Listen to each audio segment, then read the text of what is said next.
Mag Emploi. Fidèles téléspectateurs, bonjour. C'est avec plaisir que je vous retrouve aujourd'hui mercredi 20h pour parler d'un nouveau sujet de Mag Emploi. Aujourd'hui, nous allons parler des sanctions disciplinaires aux travailleurs. Quelles règles applicables? Nous serons avec M. Mamadou Aïdara. Bonjour M. Aïdara. Bonjour madame. J'espère que vous allez bien. Ça va. C'est un plaisir de vous recevoir pour la énième fois sur le plateau de Mag Emploi. Finalement, vous êtes un habitué de l'émission. Le plaisir est immensement partagé, madame. D'accord. Donc, M. Aïdara n'est plus vraiment à présenter pour l'émission Mag Emploi. M. Aïdara est titulaire d'une maîtrise en administration publique obtenue à l'École nationale d'administration. Il a occupé plusieurs postes dans plusieurs domaines d'activité, dans plusieurs secteurs d'activité, pardon. Aujourd'hui, il est consultant RH. M. Aïdara, comme je l'annonçais tout à l'heure, aujourd'hui, avec vous, on va parler des sanctions disciplinaires au travail. Tout à fait. Déjà, la première question que je peux vous poser, pour vous, c'est quoi une sanction disciplinaire? Ok, merci en tout cas une fois de plus à madame Sandrine et à Joliba TV pour cette invitation à l'égard de ma modeste personne. C'est toujours avec le même plaisir que je me retrouve au niveau de ce studio pour que nous puissions nous entretenir. Cela dit, la sanction disciplinaire, comme cela ressort en tout cas par rapport aux spécialistes, elle est considérée comme étant en fait toute mesure prise par un employeur à la suite d'un agissement du salarié, et cet agissement est considéré comme étant fautif. C'est un peu ça la définition de la sanction disciplinaire. Cela va sans dire qu'il faut qu'il y ait un acte inapproprié de la part de l'employé et qu'il viole tant soit peu les politiques et procédures de l'institution pour que la sanction disciplinaire puisse se faire valoir. C'est un tout petit peu ça, le moule dans lequel on peut mettre la sanction disciplinaire. D'accord, merci. Quels sont la plupart du temps les différents types de sanctions disciplinaires qu'on retrouve très souvent en entreprise? Habituellement, effectivement, en tout cas d'une manière générale, les employeurs, sinon les organisations rencontrent un certain nombre de sanctions disciplinaires, parmi lesquelles nous pouvons entre autres citer dans un premier temps ce qu'on appelle l'avertissement. Cet avertissement peut être de deux ordres, un avertissement verbal, donc dénué de tout écrit, et un avertissement qui est formalisé, donc écrit, cette fois-ci. Et à part cette première sanction qui est l'avertissement, qui peut être, comme je l'ai dit, verbal ou écrit, il y a une deuxième sanction qu'on appelle la mise à pied. Et cette mise à pied privative de salaire, d'une manière générale, va de 1 à 8 jours maximum, en tout cas selon la loi, le droit positif malien. Et pendant ces 1 à 8 jours de mise à pied, l'employé est privé de toute activité professionnelle et concomitamment, naturellement, il n'aura pas droit à un salaire, à une rémunération pendant ce temps de suspension.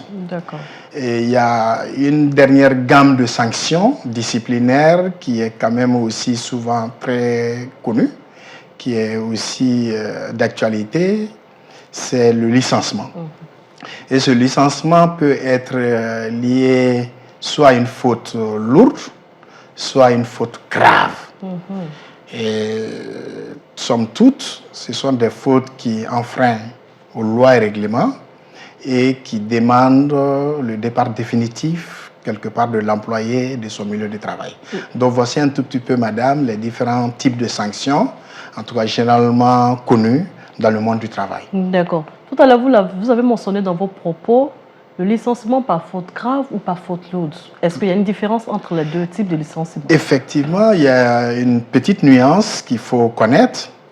Dans tous les cas, les deux fautes méritent le licenciement. Mais la faute grave, ça veut dire que c'est une faute qui est d'une gravité exceptionnelle qui fait que, l'employeur ne peut pas garder l'employé en son sein. C'est d'une gravité exceptionnelle, mais sans intention manifeste de nuire à l'employeur. Contrairement à la faute lourde, qui est une faute dont l'intention réelle est de nuire aux intérêts de l'employeur. Donc, c'est un peu ça. Ok, on peut avoir des exemples pour nous permettre de pouvoir mieux comprendre. Ok. Par exemple, quand tu fais une bagarre au sein du service, ou tu fais en fait une absence répétée et d'une durée relativement longue, ça peut être considéré comme étant une faute grave. D'accord. Là, c'est une faute grave qui, quand même, effectivement, amène des problèmes à l'employeur. D'accord. Mais le fait, par exemple, de commettre une faute excessivement, c'est-à-dire de commettre par exemple un cas de détournement très compliqué qui peut entacher la survie même de l'institution, ou bien le fait volontairement qu'un ouvrier détruise l'outil de travail qui est la machine, qui est une machine qui peut coûter excessivement cher, quand de façon volontaire, on se rend compte que l'ouvrier l'a fait de façon volontaire, ça c'est une faute qui est lourde. D'accord. Là, il y a une volonté manifeste de nuire à son employeur. Okay. Voici un tout petit peu le hiatus qui existe entre les deux fautes. Faute lourde et faute grave. Ok, maintenant, dans la plupart du temps, dans les entreprises, comment est-ce que les sanctions sont-elles établies? Sont-elles établies? Pardon. Effectivement, les sanctions sont quand même... Vous savez, une entreprise, c'est comme quand une organisation, quand on vit dans une société, il va sans dire qu'il y a des règles. Oui. Des règles qui protègent les droits et les obligations des uns et des autres. Donc, quand de telles choses arrivent, effectivement, il y a une procédure généralement admise au niveau des organisations qu'il faudra suivre pour que tout soit conforme au droit. Okay. Et cela dit, il reviendra à l'employeur, dès que la commission de la faute est constatée, de mener les investigations nécessaires pour s'assurer de l'existence réelle de la faute. Les enquêtes doivent être faites, on doit voir la faute qui a été commise, quelle est la sanction proportionnelle par rapport aux lois et règlements en vigueur au sein de la structure. Donc la procédure exigera dans ce cas de faire une demande d'explication. Comme on le dit, c'est un moyen qui permettra à l'employé présumé fautif de se défendre. Il faut lui donner la latitude. Il nous est revenu de constater tac, tac, tac, ça, et veuillez nous faire parvenir vos explications dans les 48 heures qui suivent. Par exemple, c'est un peu la formule consacrée.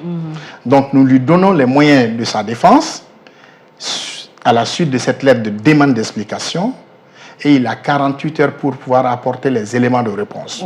Et ces éléments de réponse, effectivement, doivent faire l'objet d'analyse, d'études, de la part soit du line manager de son superviseur, soit de la direction, ou bien d'un comité de discipline qui pourra être mis en place, qui est un comité ad hoc, qui est constitué d'une manière générale des représentants de la direction et des représentants des employés.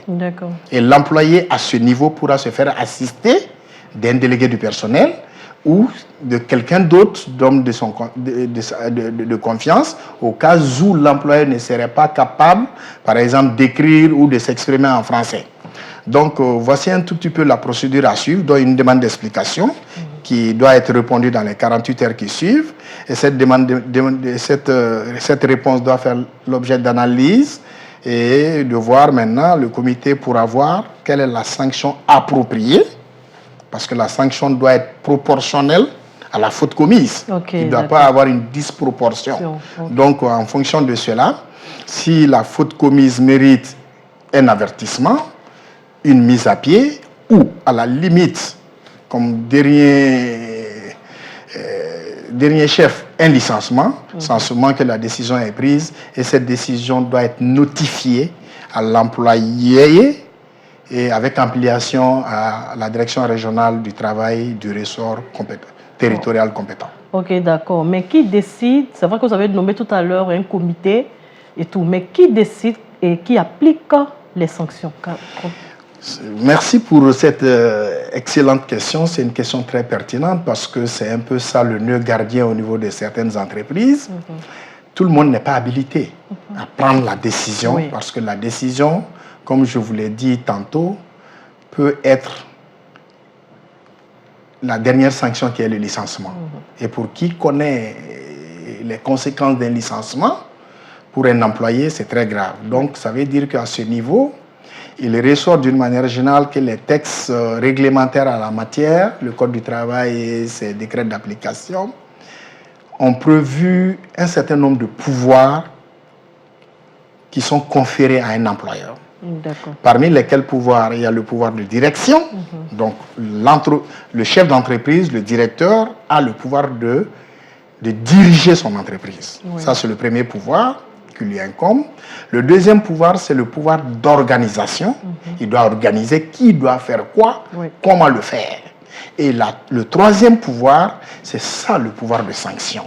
Donc, le pouvoir de sanction est un pouvoir exclusif au chef d'entreprise, au directeur général.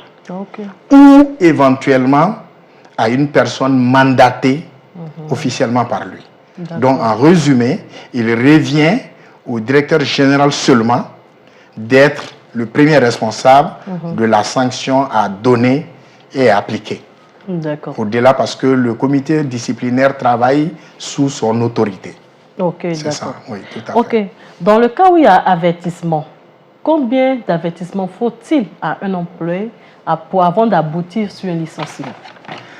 Bon, a priori, cette question aussi est une question très pertinente, parce que c'est vrai que dans l'esprit du commun de mortels, on peut penser qu'il faut un certain nombre d'avertissements pour ensuite aller à la sanction suprême qu'est le licenciement. Il y a un lien entre les deux, mais le licenciement n'est pas forcément lié à l'administration d'un certain nombre d'avertissements à l'employé. Cela va sans dire que c'est vrai, avec un certain nombre d'avertissements, les sanctions peuvent aller crescendo, c'est-à-dire de façon ascendante. On peut aller à une mise à pied, ensuite à un licenciement. Mais, force est de reconnaître qu'un employé peut être licencié sans avoir été averti. Parce que cela va dépendre de la gravité de la faute. Même s'il n'a jamais commis de faute, même si c'était un employé exemplaire, modèle au sein de l'entreprise, mais dès lors où, lors de la première commission d'une faute, et que cette faute-là est d'une gravité extrême, qui est par exemple un cas de faux usage de faux, l'employeur se réserve le droit automatiquement d'aller au licenciement sans passer par la lettre d'avertissement et autres mises à pied. D'accord. C'est un peu ça. Ok, mais est-ce que le salarié qui est sanctionné peut négocier sa sanction? Le salarié, le mot négociation est un peu un mot très fort à ce niveau. Il faut le reconnaître. Mais il peut plaider sa cause. Plaider, voilà. Et parce que vous savez, quand il y a commission d'une infraction, il y a ce qu'on appelle l'aveu et la reconnaissance de la faute. Comme on le dit d'une manière générale selon l'adage, qui dit une faute avouée est à moitié pardonnée. Effectivement, quand il y a une faute, commission d'infraction et qu'il y a une sanction qui est en vue, l'employé ou au demeurant, les délégués du personnel peuvent plaider effectivement la cause de l'employé en demandant l'indulgence de la direction afin que la sanction soit moins lourde. Cela est possible si l'appréciation de cette mesure relève exclusivement de la direction générale. Il va essayer de voir le background. Est-ce que cet employé-là avait l'habitude de faire des fautes antérieurement? Est-ce que c'est un employé modèle? En fonction de tous ces paramètres, il peut effectivement acquiescer et accepter de tempérer la sanction. S'il devrait lui donner, par exemple, une mise à pied de 8 jours maximum, il peut lui donner une mise à pied de 3 jours ou bien de 4 jours. Donc là, la négociation est un mot assez fort, mais on peut plaider effectivement la cause pour essayer de diminuer un peu la sanction, la gravité de la sanction. D'accord. Est-ce que, par contre, l'employé peut contester une sanction disciplinaire? Si oui, dans quel cas cela peut arriver? C'est vrai que dans la pratique, il arrive des fois, par exemple, par rapport à mes expériences professionnelles, il est arrivé des fois qu'un employé conteste. J'ai vu ça parce que quelque part, le superviseur, le line manager qui avait administré la sanction, avait pris une sanction qui était disproportionnée. Okay. Donc, s'il y a une sanction, la sanction n'est pas proportionnelle à la faute commise, effectivement, l'employé est en droit de contester la faute et la sanction. Okay. Donc, c'est des cas mineurs qui arrivent, mais il peut arriver effectivement, dès lors où si, par exemple, on ne lui a pas donné, par exemple, les moyens de se défendre préalablement, comme je le disais par rapport à la démarche à mener, parce que dans tout qu'on fait, la procédure exigera qu'on lui fasse une demande d'explication, qu'il puisse apporter les éléments de réponse qu'il faut. Mais on a vu de par le passé certains superviseurs, au mépris de la procédure à suivre, ils ont sanctionné directement l'employé sans pour autant passer par le respect des procédures à la matière. À ce niveau, effectivement, il y a lieu de reprendre la procédure et on peut remettre l'employé dans ses droits. Ok. Mais dans le cas où la faute est commise de façon involontaire, est-ce qu'on doit sanctionner l'employé en question? Oui, je tenterai de dire par l'affirmative, même si la faute elle est involontaire. L'employeur se réserve le droit de sanctionner dès lors que la faute est commise et qu'elle a été matérialisée et qu'elle a, par exemple, nuit aux intérêts de l'entreprise. Cela est effectivement d'autant plus vrai que même lors, par exemple, des actes de notre vie de tous les jours, un conducteur de véhicule peut être amené à faire un accident involontairement, mais la victime peut malheureusement décéder. Donc à ce niveau, c'est vrai, on dit que c'est un meurtre involontaire, ce n'est pas fait de façon volontaire, mais ça demeure un meurtre. Même si la faute elle est là, ça demeure une faute, même si elle est faite involontairement. Donc pour répondre à votre question, effectivement, même si la faute elle est involontaire, l'employeur peut se réserver le droit de sanctionner. D'accord. Ok, que pouvez-vous proposer pour réduire les sanctions disciplinaires en entreprise? Effectivement, vous savez, le rôle des directeurs des ressources humaines ou des directions des ressources humaines ou des services des ressources humaines, c'est un rôle il joue un rôle de partenariat stratégique avec sa direction générale. Il va sans dire qu'il faut anticiper. Il faut avoir le réflexe d'anticiper. Et pour pouvoir anticiper, c'est pour cela que le législateur a prévu, en tout cas dans bon nombre de nos textes législatifs et réglementaires, je vais parler du Code du travail, je vais parler des conventions collectives, je vais parler du règlement intérieur qui est un document éminemment important qui a tout un chapitre consacré à la sanction et à la discipline.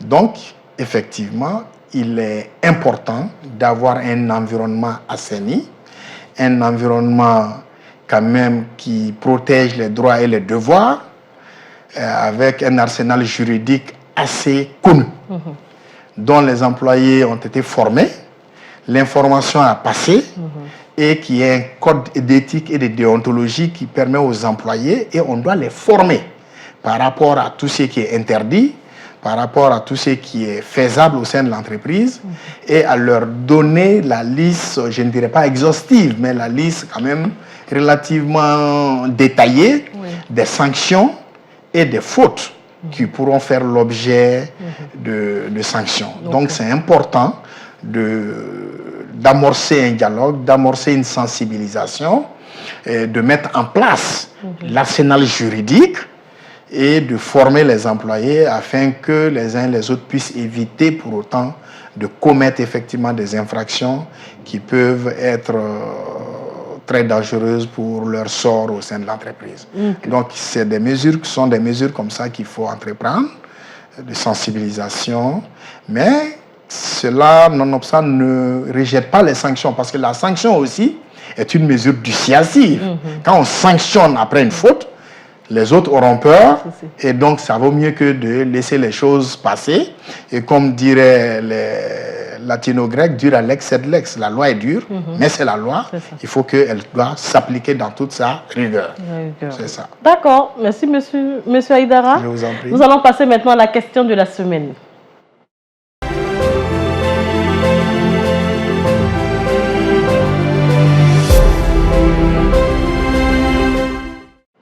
Ok, monsieur Aïdara, la question de la semaine a été posée par Amadou Fané, qui est entrepreneur. Il pose la question de savoir, est-ce que j'ai le droit de licencier un salarié faisant l'objet d'une mise à pied disciplinaire? Est-ce que l'employeur a le droit de licencier un salarié qui fait l'objet d'une mise à pied disciplinaire? Oui. Ok. À ce niveau, moi je dirais non. Pour la simple raison que la mise à pied en soi est une sanction. D'accord. Alors qu'il y a un principe général du droit qui exige que la même faute ne peut pas et ne doit être sanctionnée deux fois. Ne peut pas être sanctionnée deux fois.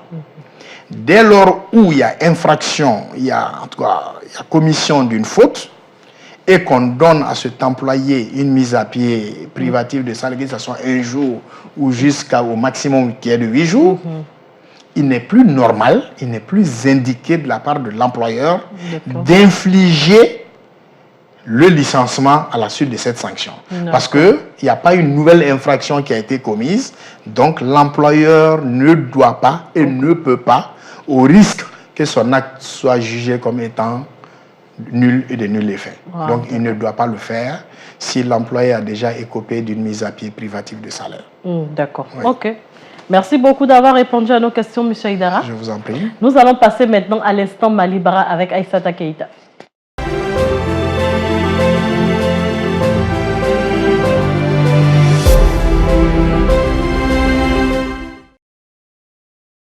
Bonjour Aïssata. Bonjour Sandrine. J'espère que tu vas bien. Oui, je me porte bien et toi? Je vais bien, merci. Aujourd'hui, on parlera de quoi dans l'instant Malibara?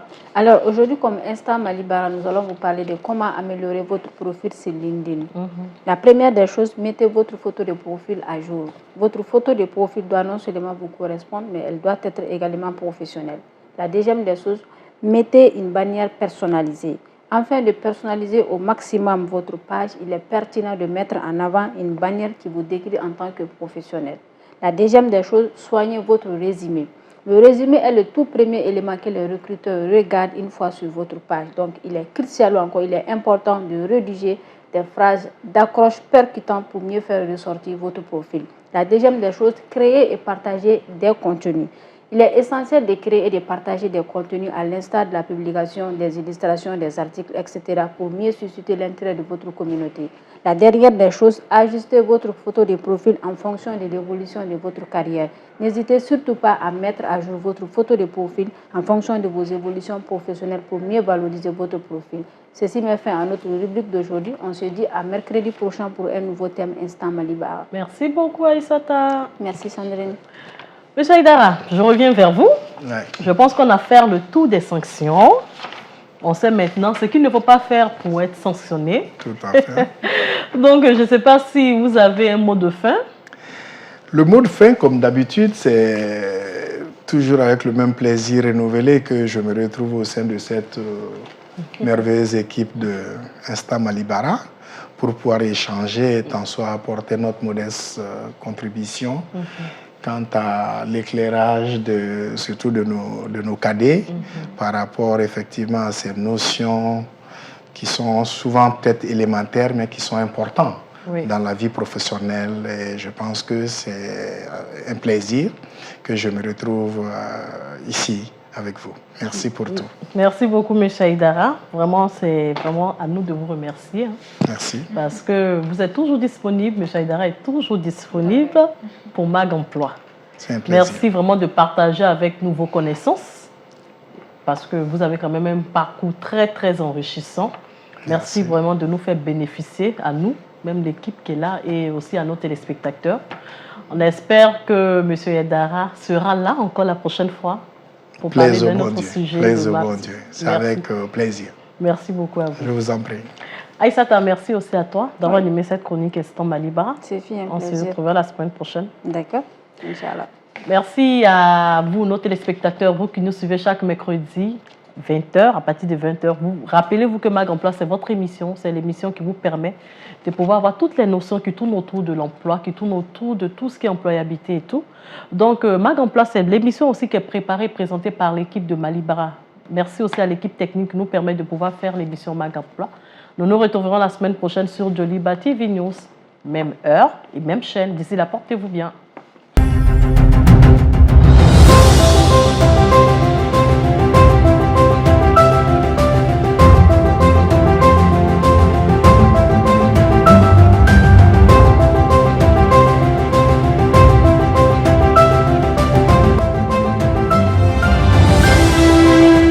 Mag Emploi.